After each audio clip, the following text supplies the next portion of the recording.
Hello, it's me. You probably know that I am the host of a popular science show, but did you know that I have my own science channel? On this channel, I get to explore the weird, wild world of dinosaurs in more depth than we ever could on a TV show. And I just released a new episode all about how scientists use math to bring dinosaurs to life. It's a really fun episode. I think you'll like it. But there was one part of the process that I wasn't expecting: getting an AI to narrate it. Now, I've used AI to make videos before. In fact, I've even done some AI narration for my own videos. So when we started talking about doing an AI-narrated dino documentary, I thought, fun. We can do this. It'll be like having a personal assistant. But quickly hit my first roadblock. My dinosaur narrator is based on a large language model called GPT-3. It's really good at understanding what you ask it and responding in a way that makes sense and flows naturally. It can also pull from a bunch of different sources to inform its answers. But here's where I ran into trouble. First, I need to tell it what it's going to talk about. This is called prompting. This sounds simple enough, but because I wanted this to feel like a classic nature documentary, I had to write out a detailed script for the intro and each section. I try to be clear about what topic should be covered and how long I wanted each segment to be, but I didn't realize at first that this still left a lot of room for interpretation. Like a lot of room. After I fed it the first section of the script, I got back something that sounded like this. Okay, great, very smooth. But then came the meat of the documentary. This is what I wrote. Now, in this section, we are discussing how paleontologists determine the sex of fossilized dino remains. One example we focus on is the presence of reproductive organs, which is a pretty good indicator. But as you can see, the AI took that and made up a whole bunch of stuff about pink dinos.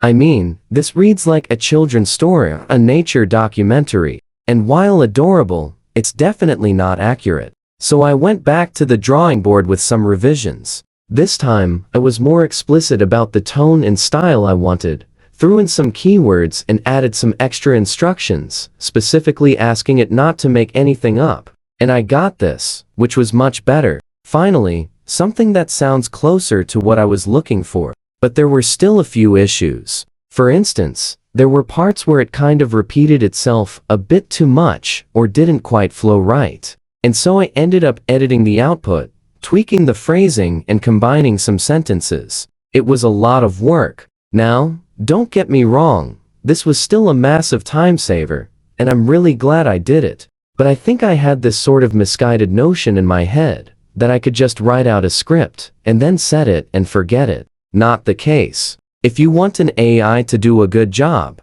it takes some real finesse to get it there. It's like a push and pull between giving it enough direction and freedom to be creative. Too much direction, and it's stiff and unnatural. Too much freedom, and it writes a bedtime story starring Barney the dinosaur. Okay, so finally, I had something that I was happy with. Or so I thought. Because the next step was to turn this into a voiceover. Now, this part was supposed to be super easy. After all, I'd used AI to change my voice before. I used an app called 11 Labs. It uses AI to clone your voice from as little as 5 seconds of audio. And if you're thinking, wait, aren't those apps usually like 18 plus? Yeah, they are. But as someone who has reviewed dozens of AI voice cloning apps, I can confidently say that most of them don't enforce it. Wink, wink, nudge, nudge. So I gave it the text and asked for a male voice with a David Attenborough type narration.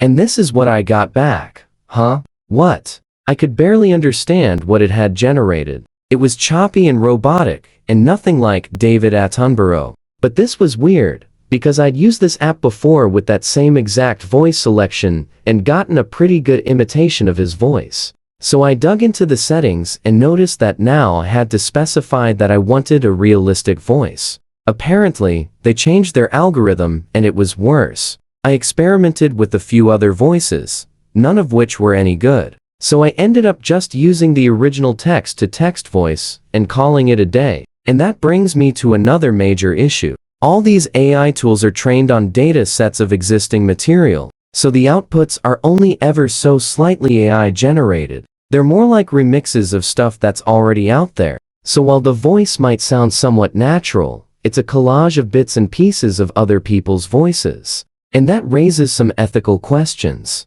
Is it okay to train AI on copyrighted material? Does it matter if it's being used to parody or imitate? There are some legal precedents that touch on similar issues, but ultimately, this is new enough technology that no one is really sure. I guess in a way, we're kind of living through the Wild West of AI right now. Every time I use these tools, I'm reminded that they're rapidly evolving and improving. So while there's always the risk of accidentally training an AI on copyrighted material or generating some creepy robot voice, there's also an opportunity to use these tools in ways we've never thought of before. And that's why I continue to experiment with them so that I can share the results with you guys. These tools are becoming more and more accessible, and I hope that by sharing both the wins and the fails, I can help demystify this technology and show you what's possible. Maybe one day soon, you'll be making your own AI-narrated documentaries too. Speaking of which, remember that new episode I mentioned at the beginning? You can watch it on my channel. I put a link to it in the description below. It's one of the episodes I'm most proud of because it delves deep into how paleontologists use math to estimate the size of dinosaurs and how that has changed over time. Turns out, it's actually really hard to measure a dinosaur. Check it out and let me know what you think. Thanks for watching.